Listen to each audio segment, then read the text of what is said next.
Back in studio once again with the Josh Ryan, and Josh, since we're both wearing gray suits, I think we better talk about something else that's gray that happened last night. Feels appropriate. Of course, the Grey Cup, where the Winnipeg Blue Bombers won against the Hamilton Tiger Cats 33-12. Josh, just break down the game a little bit for me. Well, I don't even need to break down the game to start with. It's first time in 29 years Winnipeg has won. When you think about how devoted that fan base is, obviously the Winnipeg Jets have an awesome following in the NHL.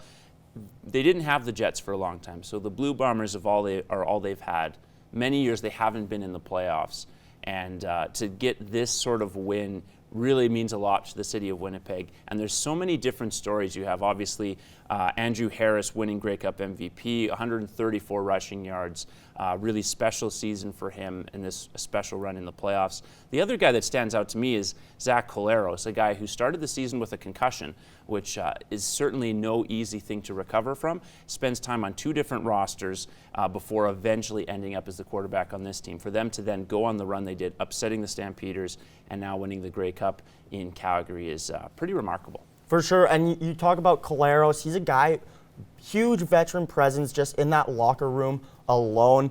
He between just him just not throwing interceptions, keeping a lot of the other players calm, he's a huge addition for that Blue Bombers team. And then you also touched on Andrew Harris, first player to win Most Outstanding Canadian and the Most Outstanding Player in that Grey Cup game. And then also just being from Winnipeg and coming to the Blue Bombers and saying, I'm here to win a championship for my city. I agree, that's huge. Another player who really stood out to me, another Winnipeg player, or rather from Winnipeg, Dembski there. Him and Harris actually went to the same high school. So just to have two high school athletes now playing in the CFL, not just playing, but dominating and winning the Grey Cup, I think that's a pretty unbelievable storyline there. For sure, and obviously you, as a fan, you sometimes want the games to be a little bit closer, but for fans of the Blue Bombers, and certainly the Blue Bombers players, there's a certain satisfaction they can take from winning the game as dominantly as they did, holding the ball for 35 minutes of the entire runtime, a pretty specifically dominant performance. A team that has not been very dominant in recent weeks, certainly, is the Toronto Maple Leafs. The Calgary Flames, another team that has struggled, but the Leafs have been more on the forefront of the national stage with the NHL. And now this coaching change, Mike Babcock gone. You saw a really cool speech from John Tavares in the locker room, their first game after Babcock was gone. And it'll be interesting to see how they respond given all the talent on this roster. For sure. And what I like about bringing in O'Keefe is he's a former player himself, so he can relate to a lot of those young guys. He was in their shoes at one point in his career. And as well, he started off with the Marlies, and before that, Sault Ste. Marie of the OHL. So just, having that expertise, I guess, working with the young players and relating to young NHL players just breaking in, that's going to be huge for this Maple Leafs lineup.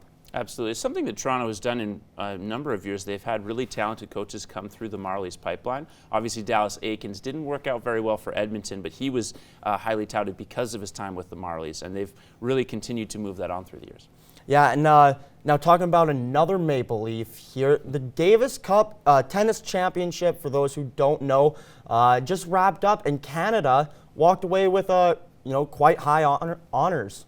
Indeed. So obviously this is the first year that the Davis Cup, which is the biggest tennis international competition where teams in past years would compete against each other over the course of the year in multiple competitions, has now been moved to more of a World Cup format where it's basically 1 or 2 weeks, all the games are wrapped up in there.